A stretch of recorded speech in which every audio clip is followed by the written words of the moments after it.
What is up, YouTube? Welcome to another video on House of Dula, and on this video we're going to take care of the PCV system for our On3 turbo build on the 86 Mustang right behind us, so stay tuned.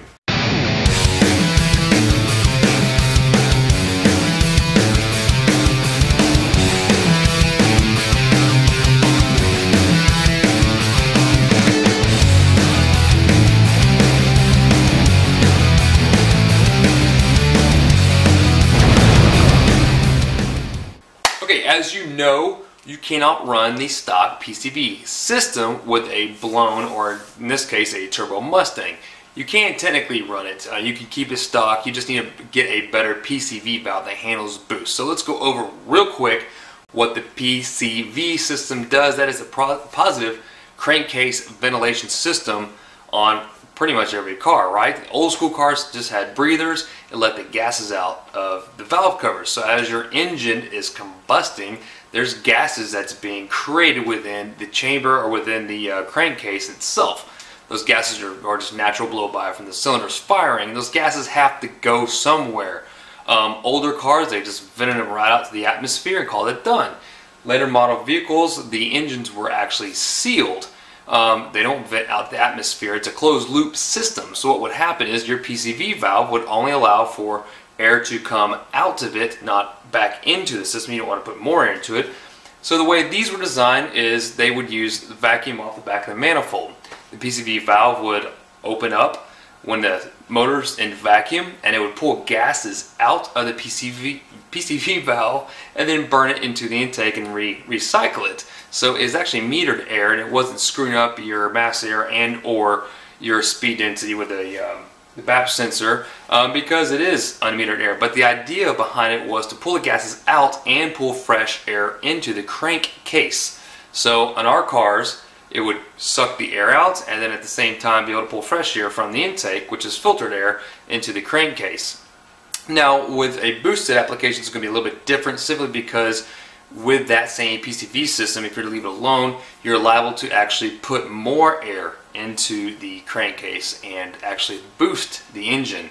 If you just left the opening going from your intake directly into your crankcase, you would actually boost the engine on places you don't want to boost. You want to boost in the cylinders, not underneath the cylinders, and you don't want to contaminate your oil, which is what happens when you can't let those gases out and oil gets watery and it gets basically contaminated by fuel.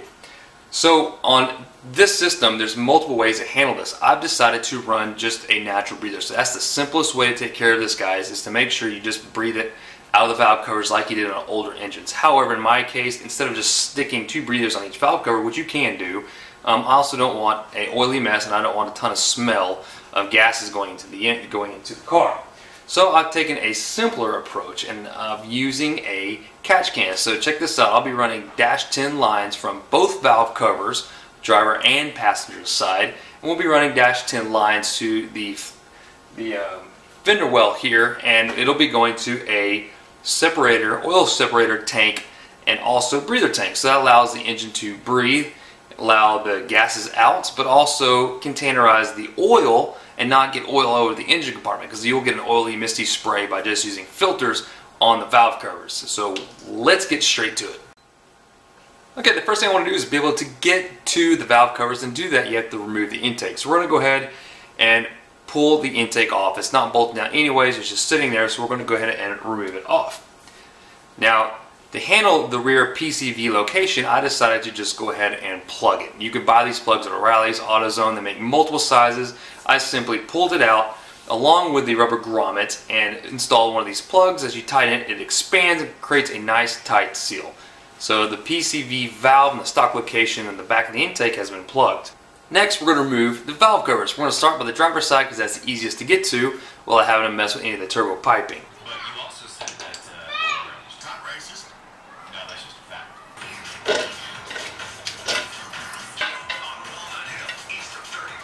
Okay, I got the valve cover off, and what I plan to do here is use these bulkhead fittings. This is a -10 AN bulkhead fitting. We're going to drill a hole into the valve cover and install this fitting. What I want to make sure doesn't happen is I want to make sure that this doesn't hit anything in regards to the valve train.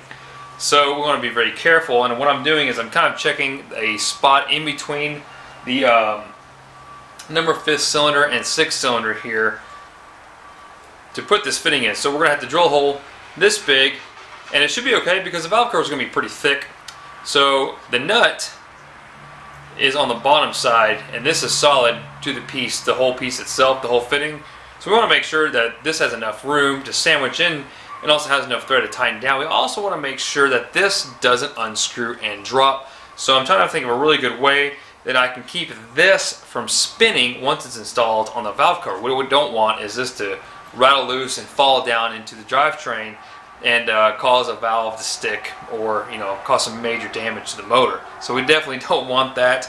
We'll be using red Loctite for sure, a bunch of it on this fitting, and having it super tight up against the bottom of the valve cover. So first what we want to do is just locate a good spot for the bulkhead fittings where they're not going to hit the rocker arms. As you can see, there's just a perfect spot in between the rockers where the bulkhead fitting will go. I'm going to go ahead and mark that with some chalk, and then we're going to go ahead and put it onto the bench, drill it, and get the hole drilled out large enough to fit the bulkhead fitting. Then I'm going to kind of just simply place the bulkhead fitting onto the valve cover, put it back on the car, and just test fit it to make sure it's not hitting any of the rocker arms.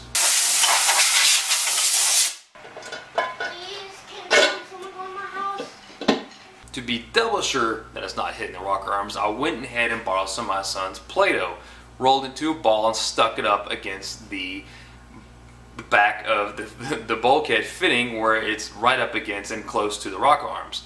At this point, I'm going to go ahead and tighten down the valve covers back onto the motor, and without firing the motor, we're just going to crank it over a few times, pull the valve cover off, and check the Play-Doh to see how close it is to hitting the fitting.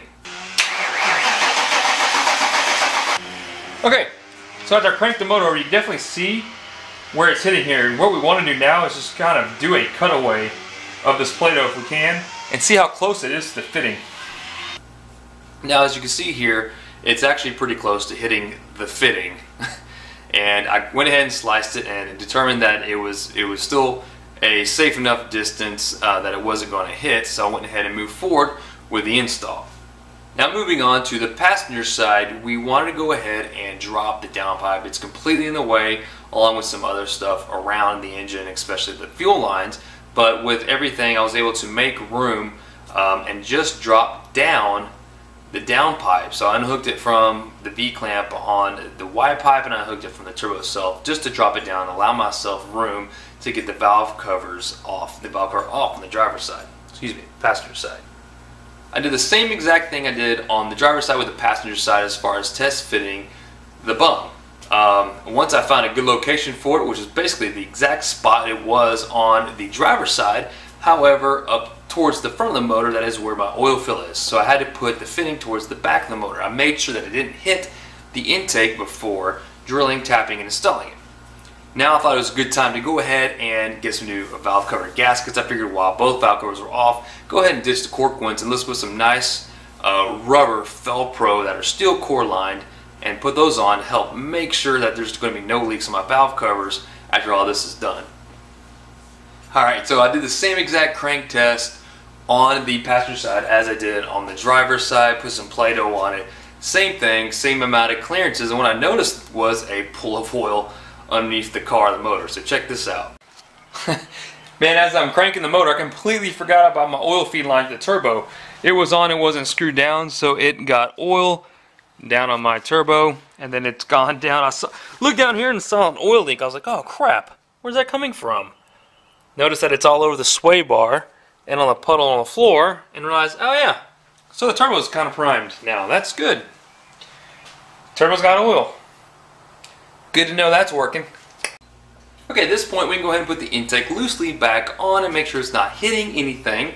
And then we'll go ahead and start putting on the 90-degree fittings that I've bought to screw onto the bungs we put on top of the valve covers and start making our -10 lines to run to the tank. Okay, fast forward a couple days, I got some things in. Let me show you the tank. The tank arrived from Amazon, and I could post a link on this guy. It is a very simple, just breather tank. So this thing is a cylinder aluminum tank that's been powder coated black. It's about $50-something. It's got two AN10-10 fittings on it, and it is a oil separator and breather tank. So you can see right there is the oil separator, hopefully keep the oil from coming out of the filter. So we'll be running AN lines from both sides of the valve covers into these fittings here, and that's how we're going to breathe our engine. Also, let me show you some kind of trick. I went ahead and moved my overflow tank here as well, just to get out of the way, because I can't run it here anymore because now the power steering cooler lines are in the way.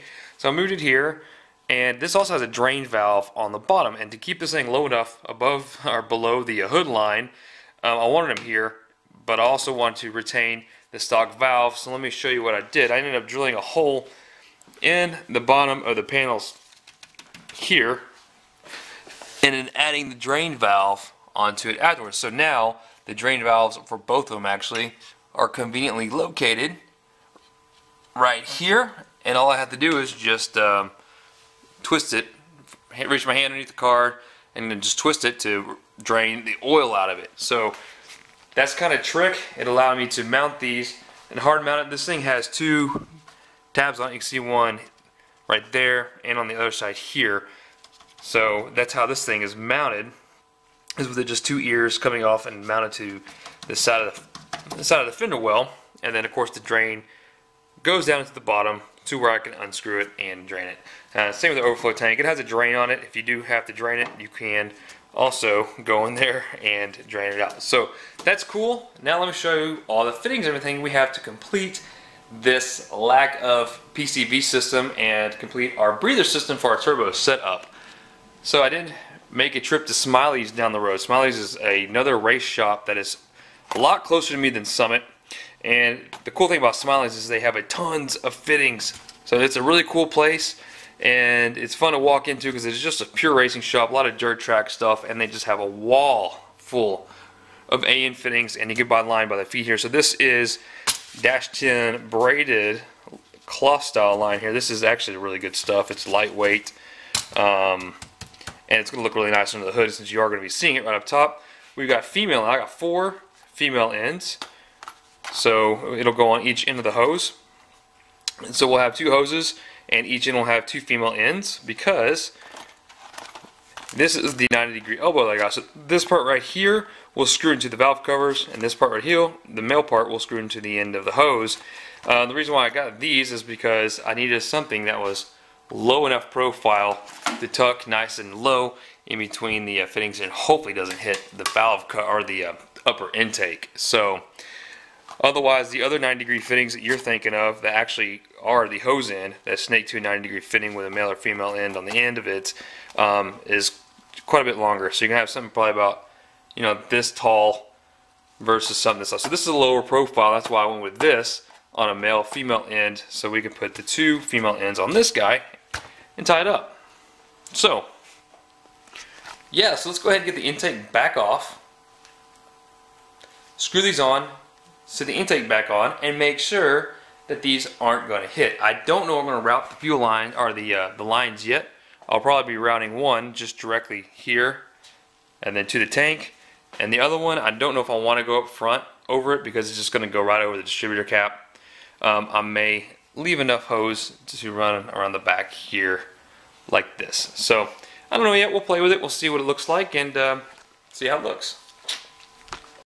But we can go ahead and start test fitting now these lines and make them. So if you ever made lines, you guys know that it's a bit of a chore with the right tools. I actually have the correct clamp to put onto your vise that's on your bench that holds the fitting in place. Okay, so there you have a fitting. Guys, using oil is an absolute must. That's the difference between making an end that looks like this versus an end like this. So I've done -8 lines and I don't recall having used oil on it before, but oil is a must. This was so much easier to put on without marring the fitting.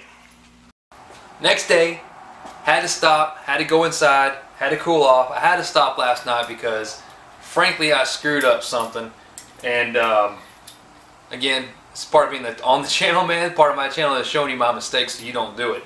But I completely forgot about the throttle bracket. You're probably looking at home thinking, man, that's not going to work. It's right in the way of the throttle bracket. Sure as hell is in the way of the throttle bracket. I was so worried about clearance of the passenger side bung coming out of the valve cover, hitting the top of the bottom of the upper intake, and hitting the throttle body, that I completely failed to test the actual throttle bracket itself. I want to make sure that it was in the way. Anyways, doesn't matter. I screwed it up. I messed up, and I've already got a solution. But first, let me show you what I messed up here. Okay, so as I'm looking at this setup, I went ahead and hooked up the throttle cable, and I realized that if this were to go into its stock location, that it is directly in the path of this bung here. So that's no bueno. It's not going to work. Now there's a bunch of different things I could do to remedy this. I really don't fret. I know that last night I got a little pissed off at the car, just because it really has been one step forward, two steps back, one step forward. So it's a domino effect. You do one thing, it affects this. You do that, it affects that. It's kind of like the fuel line situation we had in the last video, but in this case, you know, the throttle bracket's in the way. So I know what you're thinking. There's all kinds of stuff I could do. I could move the bung, but I really can't. This is only there's only a few spots on these valve covers that you could fit these bungs in between without hitting the rocker arms. Can't put it on this side because where the filler neck is. I could just put a breather here and call it done, but then again I got the tank over there for a purpose, to help collect the oil, and I don't want oil spray on the engine. So I've debated a lot of different scenarios. I've debated making a moan bracket, refitting the bracket, twisting this around a different way, moving this and that, but I think the best solution is to go ahead and get rid of this ugly EGR block. I don't need this. I'm not running EGR, and there's really no need for it. So what I'm going to do, or actually what I've already done, is purchased an EGR removal plate. So it's trick flow piece that completely removes this and replaces your EGR with just a plate. It's a steel plate that has the ears on it for your bracket. So what that's going to do is move my throttle body back all the way back to here, essentially moving everything, including the bracket and including the throttle linkage, back behind this.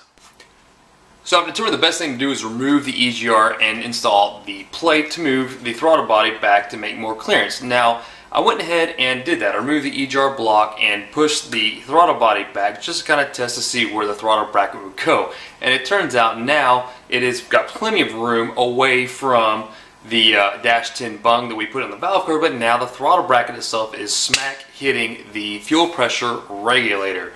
So I think what we're going to go ahead and do is just go ahead and fit the lines, go ahead and get everything completed, and then we're going to go ahead and when the EGR delete plate comes in, we're going to go ahead and have to make our own throttle bracket. I know there's a company out there that makes some. I looked into it. It's MC Machine. They make a really nice piece, but even looking at it, I think it's going to hit my fuel pressure regulator. So I think the best case is to just make one. And so you'll see that in the next video. We'll be fabbing up a throttle bracket cable.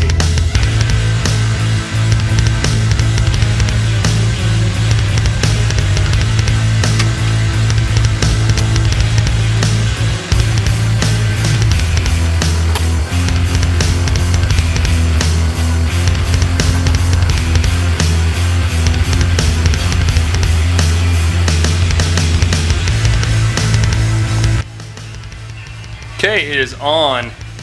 I've got the other hose routed underneath the intake and then back around right there. So it's out of the way. It'll give me plenty of room whenever I get my brackets and stuff figured out for my throttle cable here.